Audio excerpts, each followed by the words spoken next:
Hi friends, ഞാൻ ജോബിൻ. ഇത് മിഷാമാക്സ് blog 18. ഇന്ന് ഞാൻ വന്നിരിക്കുന്ന അഞ്ചുതെങ്ങിലുള്ള സെൻറ്റ് പീറ്റേഴ്സ് ഫൊറോന ചർച്ചിലാട്ടോ. നമുക്ക് ഇതിൻ്റെ ചില കാഴ്ചകളിലേക്കൊക്കെ ഒന്ന് പോകാം. അഞ്ചുതെങ്ങ് കോട്ടയിൽ നിന്ന് ഏകദേശം 1 കിലോമീറ്റർ അകലെയായിട്ടാണ് സെൻറ്റ് പീറ്റേഴ്സ് ഫൊറോന പള്ളി സ്ഥിതി ചെയ്യുന്നത്. ഇത് ഏകദേശം 400 വർഷങ്ങൾക്ക് മുമ്പ് നിർമ്മിച്ചതാണെന്നാണ് കണക്കാക്കപ്പെടുന്നത്. അന്നത്തെ കാലത്ത് പോർച്ചുഗീസുകാർ മുൻകൈ എടുത്താണ് ഈ പള്ളി നിർമ്മിച്ചത്. എന്നാൽ ഇപ്പോൾ ഈ പള്ളിയുടെ സമീപത്ത് തന്നെയായിട്ട് പുതിയൊരു പള്ളി നിർമ്മിക്കുന്നുണ്ട്. തിരുവനന്തപുരം കത്തോലിക്ക അതിരൂപതയുടെ കീഴിലുള്ള ഒരു ഫൊറോന പള്ളിയാണിത്.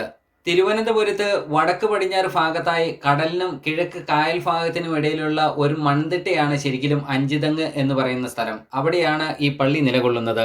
മറ്റുള്ള പള്ളികളിൽ നിന്ന് വിഭിന്നമായി ഈ പള്ളിക്ക് ഒരു അണ്ടർഗ്രൗണ്ട് സിസ്റ്റം ഉണ്ടായിരുന്നു എന്നാണ് പറയപ്പെടുന്നത്. അതിന്റെ ഭാഗങ്ങളാണ് ഈ കാണുന്നത്. ഈ ഉള്ളിലോട്ട് ഇറങ്ങി പോകുന്ന ഭാഗമാണ്. ഇതിനോട് ചേർന്ന ഭാഗത്തും അതുപോലെ ഇപ്പോൾ നിലവിൽ പുതിയ പള്ളി പണിയുന്ന ഭാഗത്തും ചില പോർച്ചുഗീസുകാരുടെയും ബ്രിട്ടീഷുകാരുടെയും ശവകുടീരങ്ങൾ കണ്ടെത്തിയിട്ടുണ്ടെന്നാണ് അടുത്ത കാലത്തായി രേഖപ്പെടുത്തിയിട്ടുള്ളത്. 17ാം നൂറ്റാണ്ടിൽ കുരുമുളക് കൃഷിക്കും അതുപോലെ വിപണനത്തിനും ഏറ്റവും കൂടുതൽ പേര് കേട്ട ഒരു സ്ഥലമായിരുന്നു അഞ്ചുതെങ്ങ്. ഇതിന്റെ ഉടമസ്ഥത അവകാശം ആറ്റിങ്ങൽ റാണിയുടെ നിയന്ത്രണത്തിലായിരുന്നു. വ്യാപാര സംബന്ധമായ കാര്യങ്ങൾക്ക് അഞ്ചുതെങ്ങ് കോട്ട വളരെയധികം പ്രശസ്തി നേടിയെങ്കിലും അതിനേക്കാൾ ഏറ്റവും കൂടുതൽ പ്രശസ്തിയിൽ ഉയർന്നത് ഈ പ്രദേശമായിരുന്നു. 16ാം നൂറ്റാണ്ടിൽ പോർച്ചുഗീസുകാരെ ഈ പള്ളി ഇവിടെ സ്ഥാപിക്കുന്നതോടുകൂടിയാണ് ചരിത്രങ്ങൾ മാറുന്നത്. ക്രിസ്ത്യൻ സമൂഹത്തിന്റെ വികസനത്തിന് വേണ്ടിയായിരുന്നു ആദ്യ കാലഘട്ടങ്ങളിൽ ഇവിടെ ഈ പള്ളി പ്രവർത്തിച്ചിരുന്നത്. എന്നാൽ പിന്നീട് വിദ്യാഭ്യാസം, തൊഴിൽ എന്നീ മേഖലകളിലേക്ക് ഊന്നൽ നൽകി.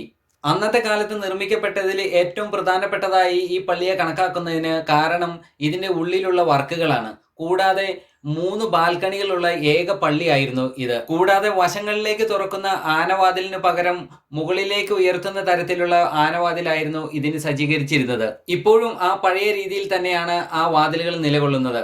അന്നത്തെ കാലത്ത് മത്സ്യബന്ധനം നടത്തുന്നവരുടെ വിശുദ്ധനായി കണക്കാക്കപ്പെട്ടിരുന്ന വിശുദ്ധ പത്രോസിന്റെ നാമധേയത്തിലാണ് ഈ പള്ളി സ്ഥാപിക്കപ്പെട്ടത്. എന്നാൽ ഇന്ന് ക്രിസ്തുരാജ എന്ന പേരിലാണ് ഈ പള്ളി അറിയപ്പെടുന്നത്. എല്ലാ വർഷവും ജൂൺ 29-ാം തീയതിയാണ് ഇവിടുത്തെ തിരുനാളുകൾ ആഘോഷിക്കപ്പെടുന്നത്. അത് വിശുദ്ധ പത്രോസിന്റെയും വിശുദ്ധ പൗലോസിന്റെയും തിരുനാളായിട്ടാണ് ആഘോഷിക്കുന്നത്.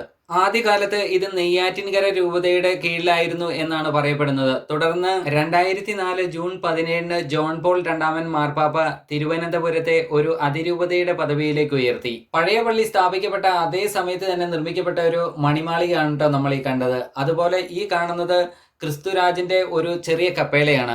ഇത്രയൊക്കെയാണ് ഇന്നത്തെ എൻ്റെ വീഡിയോയിൽ ഞാൻ ഉൾപ്പെടുത്തിയിരിക്കുന്നത്. നിങ്ങൾക്ക് എൻ്റെ വീഡിയോ ഇഷ്ടപ്പെട്ടെങ്കിൽ സപ്പോർട്ട് ചെയ്യാൻ മറക്കണ്ട. അപ്പോൾ മറ്റൊരു നല്ല വീഡിയോയുമായി കാണുന്നോടം വരെ ബൈ ബൈ.